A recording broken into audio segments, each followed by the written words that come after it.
Hey, welcome back.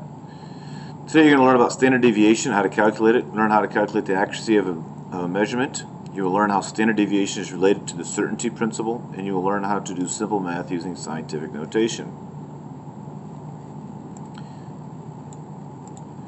Let's start here with standard deviation.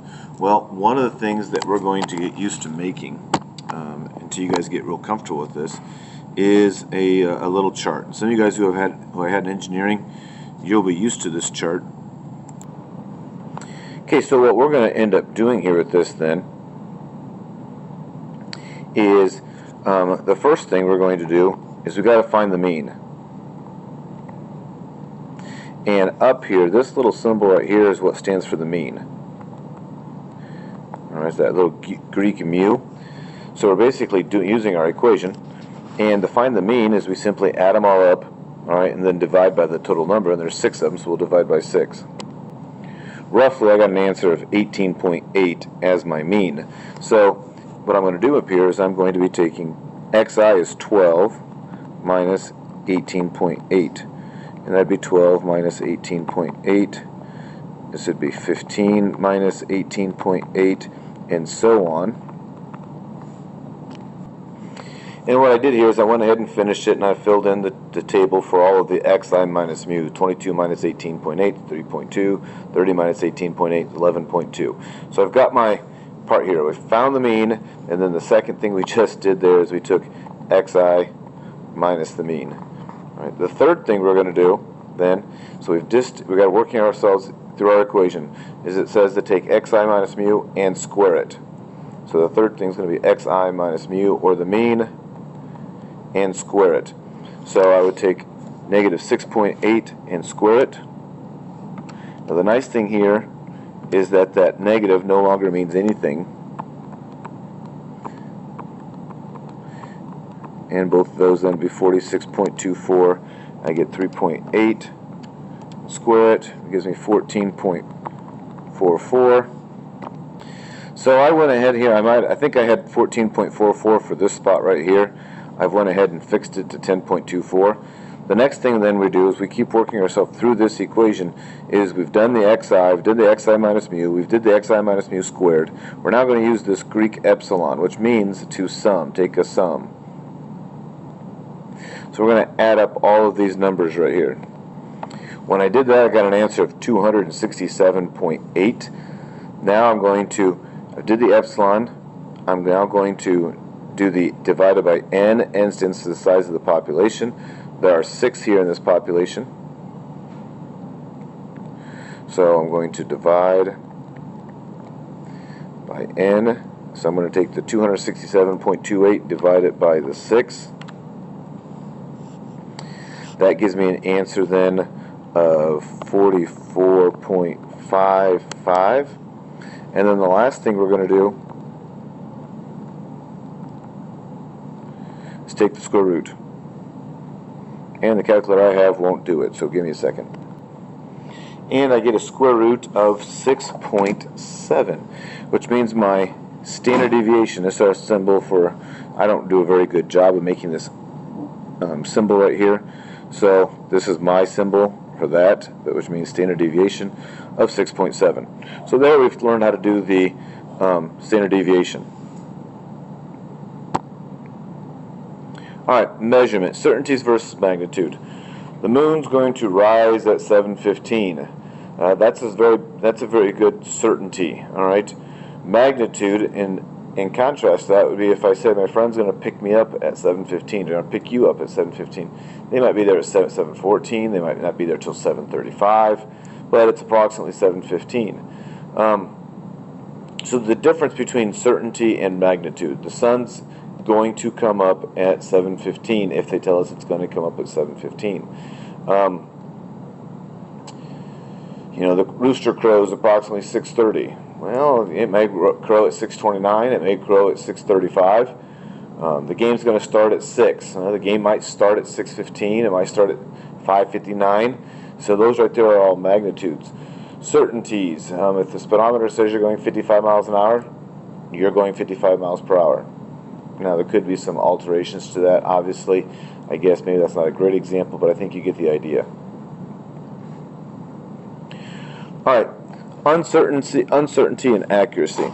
Before we go any farther here, I want to tell you how we get these numbers right here. All right, and it comes back to our standard deviation.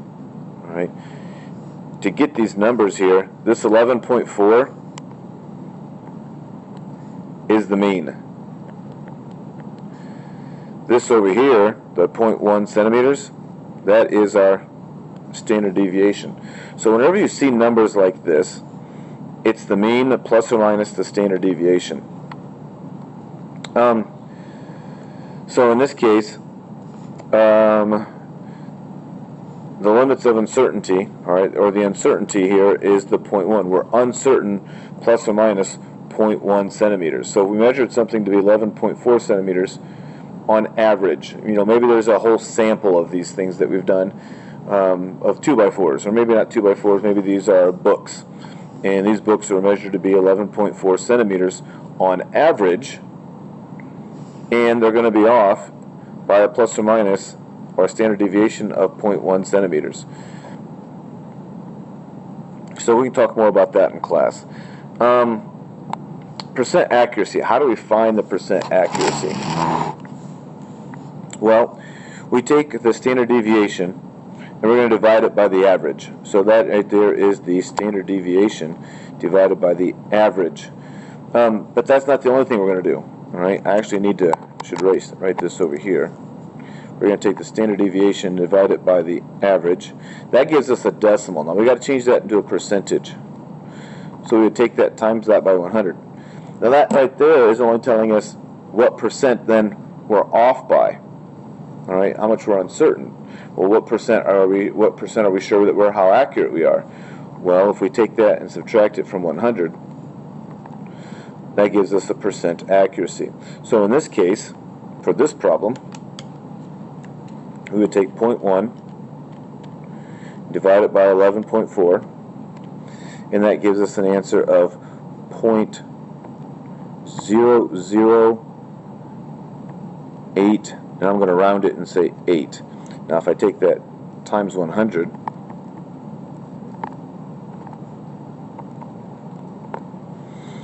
alright, so I'm just continuing this like it's an equation.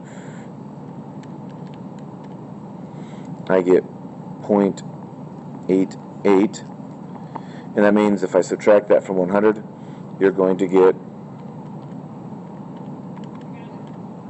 99.12% accurate. Right? That gives us a percent accuracy. So there's an example of that.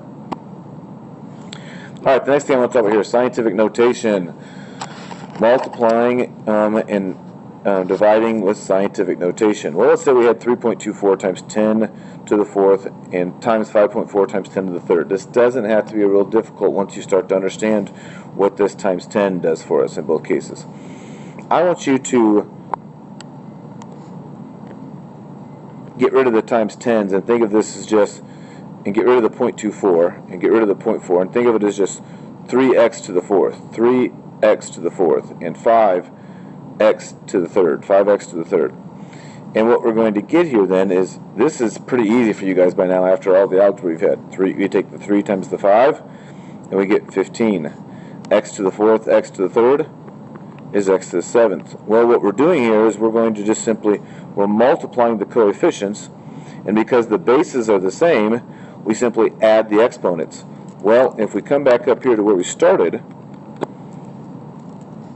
the 10 to the fourth, the 10 is the base. The bases are the same again. So the times 10 and times 10 are like bases, so we can still just add the exponents. 10 to the fourth and 10 to the fourth gives me 10 to the seventh as opposed to x to the seventh. And then we're going to take 3.24 times 5.4 the exact same way we took the 3 times the 5. Now I rounded here, but what we get is 17.5 times 10 to the seventh. Well, we're real close to being in scientific notation. In scientific notation, my first number has to be between 1 and 9. All right? I can't have a 17. I can't have a 0, and I can't have anything smaller than 1. I can't have anything larger than 9. So I'm going to move my decimal over one spot, and that gives me 1.75 times 10 to the 8th. So when we move the decimal to the left, we're going to add 1. If we move our decimal to the right, we're going to subtract 1 from the exponent. Dividing, we do the same thing, except we divide the coefficients.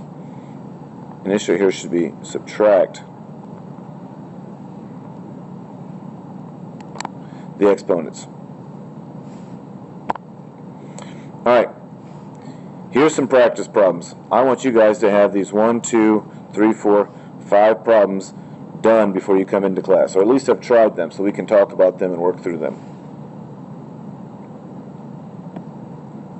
What did you learn? Well, hopefully today you guys learned how to determine the uncertainty of a measurement. Remember, that uncertainty is what comes after the plus minus. Alright, hopefully you learned how to find the percent accuracy as well. And then we did some simple problems using scientific notation, being able to multiply and divide them using the times 10, because I know that times 10 gives students some trouble. I'm not too worried about you working this problem out because we already had these right here that we'll talk about in class today. Hey, I'll catch you guys on the flip side.